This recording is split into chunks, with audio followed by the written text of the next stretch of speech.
Kanaaf si'a tokkicha saanduqa kana keessa gaafa tuqu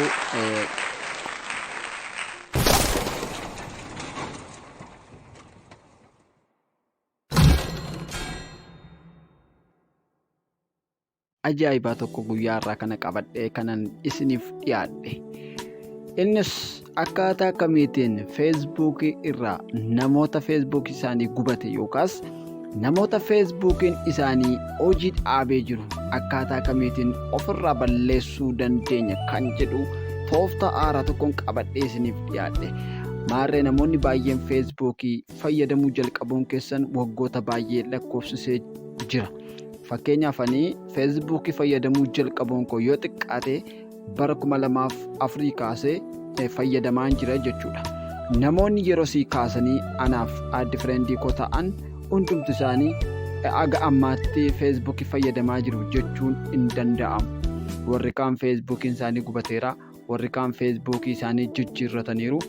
Isaan kana akkaataa kamiitiin hubannoo ofirraa balleessuu dandeenya kan jedhu waliin ilaalla.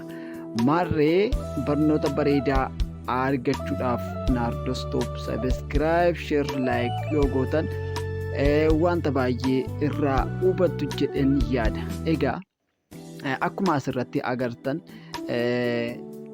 kun fakkeenyaaf bakka kanatti yoo xunnee ilaalle fireendii 4,459 qaba jechuudha yookaas feesbuukii koorraa dhaala dhalootaa kan jedhu kanarraa jechuudha.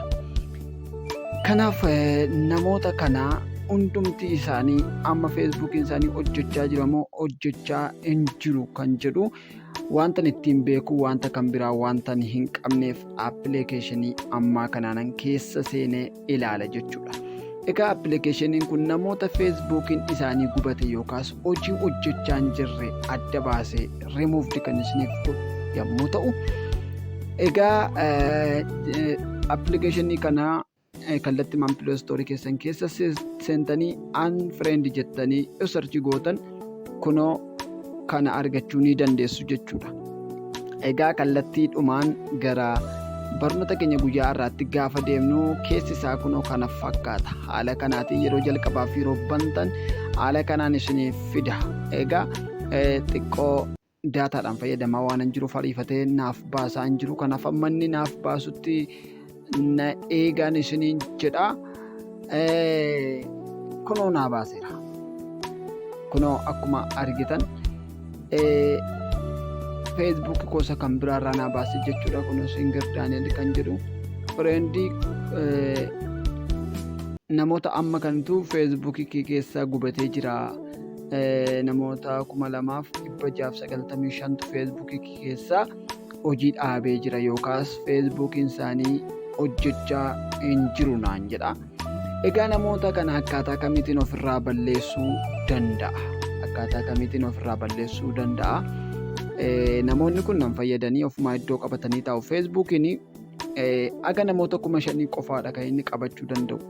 Namoota 5,000 alatti gonkumaa qabachuu hin danda'u jechuudha. Namoota 5,000 darbee jennaan konfirmis deebisuu hin dandeessanii addi fireendis yoo gaafattan namni isiniif deebisuu hin danda'u jechuudha. Kanaaf of keessaa qulqulleessuu qabdu jechuudha namoonni feesbuukii fayyadamtan. Feesbuukiin sooshaal miidiyaa irratti miidiyaa baay'ee filatamaadha yookaas namoonni kan ittiin walitti dhufan waan ta'eef jechuudha. Isa kanaaf haala kanaatiin namoota ofirraa balleessitanii namoota haaraa simachuu ni dandeessu jechuudha. Yeroo tokko tokko namoonni callisanii mata'anii yaada sillaannee ni jiraatu waan ta'eef isaan kanallee duukaa balleessuu ni dandeessu jechuudha. Egaa kana selekti gochuudhaaf jalqabaa kunoo bakka xiyyeerra kaa'ee jiru kana saanduqa kana keessatti raayit gootu jechuudha. Erga raayit gootanii irra deemtanii tokko tokkoon raayit gochuu ni dandeessu jechuudha. Aga 40tti kunoo gajjallaa kanatti aga akkuma isinitti agarsiisu aga 40 raayit gochuu ni dandeessu jedha. Kanaaf ol deebiseen jalqabaa kaasee aga 40 raayit itti godhaa jechuudha. Kanaaf kunoo dhagaa 40 raayititti godheera. Kanaaf si'a tokkicha saanduqa kana keessa gaafan tuquu 40tti raayit naa godha jechuudha. Ani kallattii maan dhufee bakka kanaa unfriend kan jedhu kanarratti tuqaa ergasiin booda bakka kana dhufee okeen jedha jechuudha. Erga okee jedhee naa balleessuu jalqabaa jechuudha. Nan eega daqiiqaa muraasaa fi kunoo jalqabee jira jechuudha. Jalqabee jira balleessu. Lakkaa'aa deema jechuudha. 40 irraa kaasee achi gadi lakkaa'aa dhufa. Aga tokkotti gaafa inni xumuru ammas irra deebinee 40tiin baballeeffachaa deemna jechuudha. Kunoo 39 jedhee jira. Kunoo 38 jedhee jira. Haala kanaatiin baballeessaa gaafa fixuu ammas irra deebinee raayit godhannee 40 balleessuu ni dandeenya jechuudha. Egaa haala kanaatiin feesbuukii qulqulluu ta'ee daawwattoota haaraa simachuudhaaf yookaas namoota haaraa simachuudhaaf feesbuukii isin duraa dulloome yookaas waggaa dheeraadhaaf feesbuukii fayyadamaa turtan haala kanaan haareffachuu ni dandeessu isiniin jedha. Baay'ee galatooma.